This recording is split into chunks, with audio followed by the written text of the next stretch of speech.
Good evening, folks. This is Gabriel Jackson, and welcome to BJC Mitzvah Day number 24. A mitzvah that keeps your soul in its way. We're using the Sefer HaChinuch. This mitzvah is found in Parshas Beshalach. Parshas Beshalach only has this one mitzvah they're about to learn. The prohibition to go beyond the Techum on the Shabbos. And we'll learn what that means.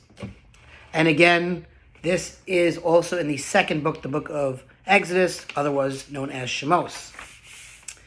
The Parsha of Vahi Beshalach contains one mitzvah prohibition, a negative commandment. And it is that we are restricted from walking beyond certain defined boundaries on the Sabbath. As it is stated, let no man leave his place on the seventh day. The Chinuch, the author, discusses what the limits of the Techum are, both under biblical law and under rabbinical law. The explanation of the preceding verse, as transmitted to us by the sages, is that one is considered to be within his place as long as he does not distance himself more than 3 parsas beyond the limits of the city, of his city. And we'll see what that means. Now, the measure of a parsa is 4 mills, and the measure of a mill is 2,000 amos.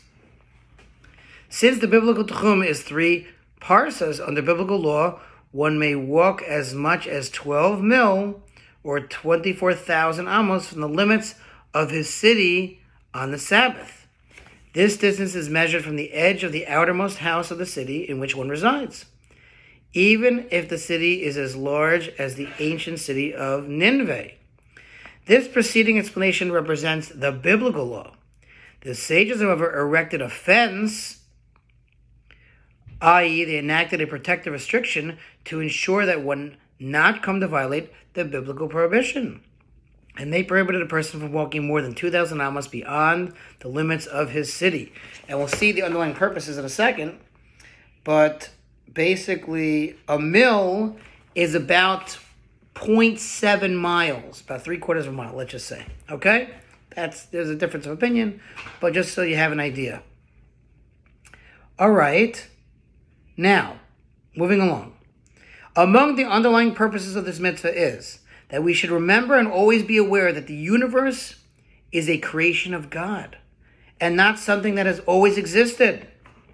This is actually the purpose of all the mitzvahs pertaining to the Sabbath, as is explicitly written in Exodus chapter 20, verse 11, regarding the commandment to refrain from forbidden work, malacha, on the Sabbath, which again is going to be mitzvah number 32. For in 6 days Hashem made the heavens and the earth, the sea, and all that is in them, and he rested on the 7th day.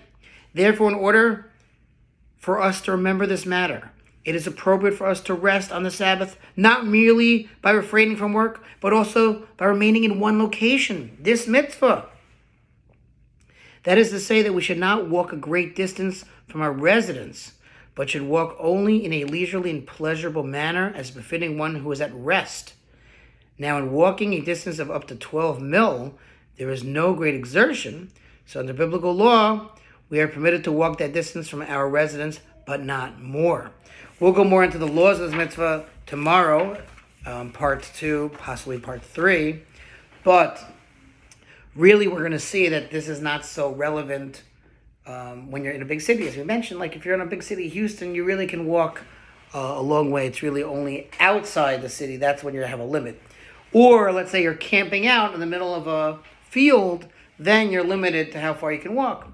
But as long as you're in a city, you can walk within that city, and the Techum only starts from the city limits and beyond that. Okay?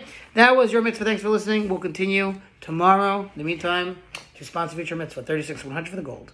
Have a wonderful day.